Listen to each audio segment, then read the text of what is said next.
بسم اللہ الرحمن الرحیم۔ السلام علیکم ناظرین، کیا حضرت عمر فاروق رضی اللہ تعالیٰ عنہ نے حضرت فاطمہ رضی اللہ تعالیٰ عنہ کے گھر پر حملہ کیا، جس کی وجہ سے دوران حمل ایک معصوم جان جو آپ کے پیٹ میں تھی اس کا قتل ہو گیا؟ ایک عام چیز جو ایک فرقہ حضرت عمر رضی اللہ تعالیٰ عنہ کے متعلق نقل کرتا ہے کہ ثقیفہ کے واقعے کے بعد حضرت علی رضی اللہ تعالیٰ عنہ نے حضرت ابو بکر صدیق رضی اللہ تعالیٰ عنہ کو بیعت دینے سے انکار کیا تھا۔ ابو بکر صدیق رضی اللہ تعالیٰ عنہ نے عمر رضی اللہ تعالیٰ عنہ اور چند دوسرے صحابہ کو حکم دیا کہ فاطمہ کے گھر جاؤ اور علی علیہ السلام کو پکڑ کر لے آؤ۔ ذرائع کے مطابق، جیسے تاریخ طبری اور دوسرے ذرائع میں ہے کہ صحابہ نے عمر فاروق رضی اللہ تعالیٰ عنہ کی قیادت میں گھر کا دروازہ توڑا اور علی کو گھسیٹتے ہوئے ابو بکر کی طرف لے گئے اور زبردستی ابو بکر کی بیعت کروائی۔ یہ واقعہ تمام تاریخ کی کتابوں جیسے صحیح البخاری، احمد بن حنبل میں ہے۔ وہ علی علیہ السلام کے گرد گھیرا ڈال کے کھڑے ہوئے، ان کے گھر کا دروازہ جھلایا اور ان کی مرضی کے خلاف ان کو گھر سے نکالا۔ علی علیہ السلام کے گھر کی خواتین کی سردار حضرت فاطمہ علیہ السلام کو دروازے کے درمیان دبایا اور اس طرح محسن، جن سے فاطمہ 6 مہینے کی حاملہ تھیں، کو مار ڈالا۔ کچھ لوگوں نے ابو بکر رضی اللہ تعالیٰ عنہ کی بیعت اور حضرت عمر رضی اللہ تعالیٰ عنہ کے افعال کے بارے میں آپ کو دھوکہ دیا۔ یہ واقعہ ایسے نہیں تھا جیسا آپ کو بتایا جاتا ہے۔ جو کچھ بھی اس واقعے سے متعلق صحیح بخاری اور مسند احمد، کنز الایمان، البدایہ والنہایہ میں موجود ہے، جب کھنگالا جاتا ہے تو یہ ہے کہ حضرت صلی اللہ علیہ وآلہ وسلم کے انتقال کے بعد ابو بکر رضی اللہ تعالیٰ عنہ اور عمر رضی اللہ تعالیٰ عنہ اور انصار و مہاجرین تدفین کے مراحل میں مشغول تھے۔ دوسری طرف کچھ انصار صحابہ رضوان اللہ علیہم اجمعین سعد بن عبادہ رضی اللہ تعالیٰ عنہ کے ساتھ ثقیفہ بنی سعدہ میں اکٹھے ہوئے۔ ان کا ارادہ سعد بن عبادہ رضی اللہ تعالیٰ عنہ کو خلیفہ بنانے کا تھا، کیونکہ یہ اکابر صحابہ اور مہاجرین صحابہ کی باہمی مشاورت کے خلاف تھا، اس لیے نہایت ہی نامناسب تھا۔ اس کو دیکھ کر ایک صحابی فوراً رسول اللہ صلی اللہ علیہ وآلہ وسلم کے گھر کی طرف روانہ ہوئے اور عمر رضی اللہ تعالیٰ عنہ کو بلایا، جو تدفین کی تیاریوں میں لگے ہوئے تھے۔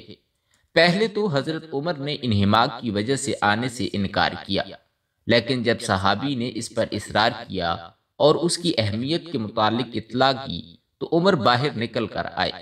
صحابی نے انہیں انصار کے مجمع کے بارے میں بتایا۔ اس کو سن کر حضرت عمر رضی اللہ تعالیٰ عنہ نے فوراً حضرت ابو بکر صدیق رضی اللہ تعالیٰ عنہ کو بلایا، جو کہ خود تدفین کی تیاریوں میں لگے ہوئے تھے۔ حضرت عمر رضی اللہ تعالیٰ عنہ نے ان کو معاملے کی اہمیت کے بارے میں بتایا تو وہ بھی ثقیفہ جانے کے لیے تیار ہو گئے اور ان کے ساتھ ابو عبیدہ بن جراح رضی اللہ تعالیٰ عنہ بھی ہو لیے۔ یہاں پر یہ معاملہ صاف ہو گیا کہ حضرت ابو بکر رضی اللہ تعالیٰ عنہ اور حضرت عمر رضی اللہ تعالیٰ عنہ نے خلافت حاصل کرنے کے لیے کوئی ابتدائی قدم نہیں اٹھایا تھا۔ اس کے برعکس وہ تدفین کے مراحل میں مصروف تھے۔ کوئی دوسرے صحابی آئے اور انہوں نے حضرت عمر کو انصار کے جمع ہونے کے بارے میں بتایا۔ اس واقعے کے بعد کوئی حضرت عمر رضی اللہ تعالیٰ عنہ کی اہمیت کے بارے میں جان سکتا ہے۔ نیز حضرت ابو بکر صدیق رضی اللہ تعالیٰ عنہ اکیلے ثقیفہ بنی سعدہ نہیں گئے تھے، بلکہ ان کے ساتھ حضرت عمر اور عبیدہ بن جراح رضی اللہ عنہم بھی موجود تھے۔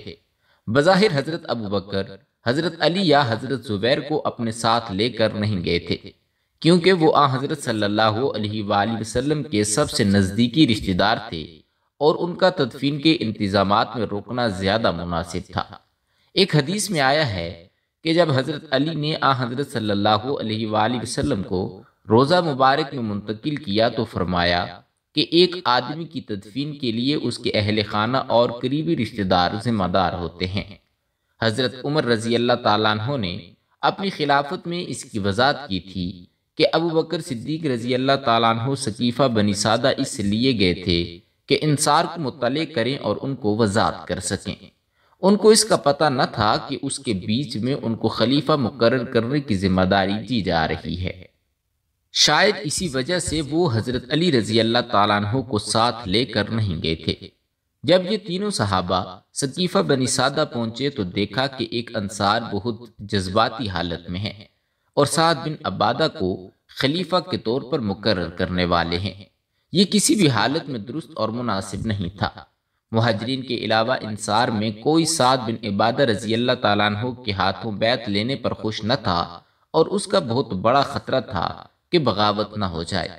عمر رضی اللہ تعالیٰ عنہ نے اس کی نشاندہی بخاری میں موجود خطبہ میں کی تھی، اسی لیے ابو بکر آگے آ گئے اور انہوں نے بڑی ذہانت کے ساتھ اس کی وضاحت کی کہ خلیفہ قریش میں سے ہونا چاہیے، کیونکہ تمام عرب ان کی عزت کیا کرتے ہیں۔ اس کے بعد حضرت ابو بکر رضی اللہ تعالیٰ عنہ نے حضرت عمر اور ابو عبیدہ بن جراح رضوان اللہ علیہم اجمعین کے ہاتھ کھڑے کر کے گزارش کی کہ ان میں سے کسی ایک کے ہاتھ پر بیعت کر لو۔ انصار اس پر راضی نہ ہوئے، لیکن انہوں نے یہ مطالبہ کیا کہ ایک امیر انصار میں سے ہونا چاہیے اور ایک مہاجرین سے۔ لیکن یہ کیسے ممکن ہو سکتا تھا کہ ایک ملک میں ایک ہی وقت میں دو حکمران ہوں؟ اس موقع پر حضرت عمر نے کہا کہ ایک میان میں دو تلواریں نہیں رہ سکتی۔ جب حضرت عمر نے دیکھا کہ مسائل حل نہیں ہو رہے اور اعتراضات ختم نہیں ہو رہے اور بغاوت کا خدشہ سامنے آ رہا ہے، تو انہوں نے حضرت ابو بکر کو ممبر پر کھڑا کر دیا اور اعلان کیا کہ وہ ان کے ہاتھوں پر بیعت کرنے جا رہے ہیں۔ حضرت عمر کے ہاتھوں بیعت کرنے سے پہلے انصاری صحابہ نے ابو بکر رضی اللہ تعالیٰ عنہ کے ہاتھوں بیعت کر لی۔ اس کو دیکھنے کے بعد تمام مہاجرین اور انصار جو وہاں موجود تھے، انہوں نے بھی حضرت ابو بکر کے ہاتھوں بیعت کر لی، سوائے سعد بن عبادہ کی۔ جب حضرت عمر نے حضرت ابو بکر کو خلافت کے اہل ہونے کا حقدار ثابت کیا تو انہوں نے کہا کہ نبی صلی اللہ علیہ وآلہ وسلم نے ابو بکر کو اپنی زندگی میں نماز پڑھانے کے لیے آگے کیا تھا، اور وہی ثانی السنین یعنی نبی کریم صلی اللہ علیہ وآلہ وسلم کے غار کے ساتھی ہیں۔ عمر ان کی موجودگی میں خلیفہ کیسے بن سکتا ہے؟ حضرت ابو عبیدہ بن جراح نے بھی یہی بات کی۔ زید بن ثابت جو کہ ایک انصاری صحابی تھے، انہوں نے بھی کچھ اسی طرح کہا اور مہاجرین کی فضیلت اور اہمیت انصار پر واضح کی۔ اس طرح وہ انصار جنہوں نے سعد بن عبادہ رضی اللہ تعالیٰ عنہ کو خلیفہ بنانا چاہا، اپنی خوشی سے ابو بکر رضی اللہ تعالیٰ عنہ کے ہاتھوں بیعت کی۔ یہ مجمع ایک اتفاق کی واقعہ تھا۔ انصار اس مجمع کے ہونے کے ذمہ دار تھے۔ ابو بکر اور عمر رضی اللہ عنہم اجمعین نے ان کو جمع نہیں کیا تھا کہ خلافت حاصل کی جائے، اس کے برعکس ان کو ثقیفہ بنی سعدہ جانے کے لیے مجبور کیا گیا تھا تاکہ وہ ایک بغاوت کو اٹھنے سے روکیں۔ اگر یہ طریقہ اختیار نہ کیا جاتا اور یہ تین صحابہ ثقیفہ بنی سعدہ چلے جاتے، انصار کا ایک گروہ اپنے آپ میں سے کسی ایک کو خلیفہ مقرر کر لیتا، کیونکہ وہ ایک جذباتی حالت میں تھے اور خلیفہ مقرر کرنے میں دیر نہیں چاہتے تھے۔ اگر اس وقت ایک انصار صحابی اکابر صحابہ کی غیر موجودگی میں خلیفہ مقرر ہو جاتے تو اس کا ایک قوی امکان تھا کہ عرب ان کی خلافت کو رد کر دیتے اور نہ اتفاقی اور کشتخوں کا سلسلہ حضور صلی اللہ علیہ وآلہ وسلم کے انتقال کے فوراً بعد ہی شروع ہو جاتا۔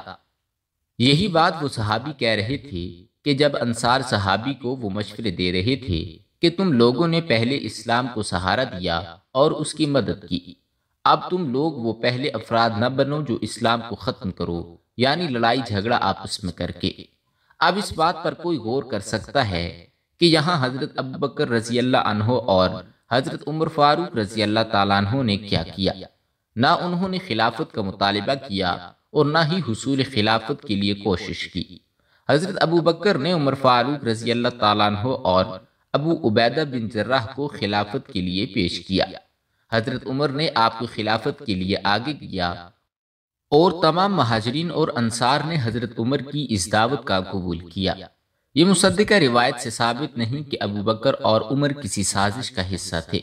اگر کوئی اس کا دعویٰ کرتا ہے تو وہ اس کا ثبوت لے کر آئے۔ حضرت عمر رضی اللہ تعالیٰ عنہ کا اس خلافت کا اپنی دور حکومت میں اتفاقی کہنا بھی اس لیے تھا کیونکہ ان کے ذہن میں اس کا خیال آنا ناممکن تھا یا یہ پہلے سے طے شدہ نہیں تھا۔ سیدنا علی رضی اللہ تعالیٰ عنہ اور دوسرے مہاجرین اس بیعت کا حصہ نہیں بنے تھے کیونکہ وہ رسول اللہ صلی اللہ علیہ وآلہ وسلم کی تدفین کے مراحل میں مصروف تھے اور بظاہر ان کو پتہ نہیں تھا کہ کون گھر کے باہر ظاہر ہوا۔ اب کوئی یہ نہیں کہہ سکتا کہ علی رضی اللہ تعالیٰ عنہ اور دوسرے مہاجرین نے اس لیے بیعت نہیں کی تھی کہ وہ اس سے متفق نہیں تھے، اس لیے ان صحابہ کو جو وہاں موجود نہیں تھے ملامت کا شکار نہیں کیا گیا تھا۔ ایک عام مجلس دوسرے دن مسجد نبوی میں منعقد ہوئی، جس میں بقایا سب افراد کے لیے بیعت ہوئی تاکہ کسی کو خلافت ابی بکر رضی اللہ عنہ کے خلاف کہنے کا موقع نہ مل سکے۔ یہ بھی کسی کا الزام لگانا غلط ہے کہ حضرت ابو بکر اور حضرت عمر نے حضرت علی اور دوسرے صحابہ کو سقیفہ بنی سعدہ میں مدعو نہیں کیا تھا۔ ان کو یہ پتہ ہی نہیں تھا کہ کیا ہو رہا ہے، نہ ہی وہ اس ارادے سے گئے تھے کہ خلافت اپنے لیے غصب کر لیں۔ سقیفہ بنی سعدہ میں جو کچھ ہوا وہ ایک اتفاق اور اچانک ہوا تھا۔ یہ کچھ روایات سے ثابت ہے کہ سقیفہ بنی سعدہ کے واقعے کے بعد حضرت ابو بکر صدیق رضی اللہ عنہ اور حضرت عمر فاروق رضی اللہ تعالیٰ عنہ حضرت صلی اللہ علیہ وآلہ وسلم کے گھر تشریف لے کر گئے اور تدفین کے بقایا مراحل میں حصہ لیا۔ اگلے دن ابو بکر مسجد نبوی کے ممبر پر کھڑے ہو گئے اور عمر صحابہ کے سامنے کھڑے رہے۔ پھر ابو بکر نے کچھ الفاظ ادا کیے اور رسول اللہ صلی اللہ علیہ وآلہ وسلم کے انتقال کے بعد جو انہوں نے کہا تھا اس پر معذرت کی۔ پھر مزید کہا کہ رسول اللہ صلی اللہ علیہ وآلہ وسلم کا انتقال ہو گیا ہے اور تمہارے پاس قرآن موجود ہے۔ عمر رضی اللہ عنہ نے ابو بکر کی طرف اشارہ کیا اور ان کے فعل کا اعتراف کیا۔ پھر فرمایا کہ یہ حضرت صلی اللہ علیہ وآلہ وسلم کے یار غار تھے اور خلافت کے کسی اور کی نسبت سے سب سے زیادہ مستحق تھے اور سب لوگوں کو ان کے ہاتھ پر بیعت کرنا چاہیے۔ تمام صحابہ جو اس وقت مسجد نبوی میں موجود تھے انہوں نے حضرت ابو بکر کے ہاتھ پر بیعت کی اور اس کو عام بیعت کہا جاتا ہے۔ اس بیعت کے موقع پر دو نہایت اہم اور مشہور صحابی علی اور زبیر رضوان اللہ علیہم اجمعین موجود نہ تھے۔ یہ ایک الجھاؤ تھا۔ حضرت ابو بکر نے ان کے متعلق دریافت کیا۔ کچھ صحابہ کھڑے ہوئے اور علی اور زبیر کو مسجد نبوی میں بلا لائے۔ جب یہ صحابہ مسجد میں تشریف لائے تو حضرت ابو بکر رضی اللہ عنہ نے حضرت علی رضی اللہ عنہ سے پوچھا، آپ نے بیعت کیوں نہیں لی حالانکہ آپ رسول اللہ صلی اللہ علیہ وآلہ وسلم کے رشتہ دار اور داماد ہیں؟ کیا آپ مسلمانوں کے درمیان نہ اتفاقی چاہتے ہیں؟ حضرت علی یہ سننے کے بعد اس پر معذرت کی اور حضرت ابو بکر کے ہاتھ پر بیعت کی۔ حضرت ابو بکر نے حضرت زبیر سے بھی یہی سوال کیا۔ حضور صلی اللہ علیہ وآلہ وسلم کے حواری اور رشتہ دار ہونے کے بعد بھی تم مسلمانوں کے درمیان نہ اتفاقی پیدا کرنا چاہتے ہو؟ انہوں نے بھی اس پر اپنی معذرت پیش کی اور ابو بکر کے ہاتھ پر بیعت کر لی۔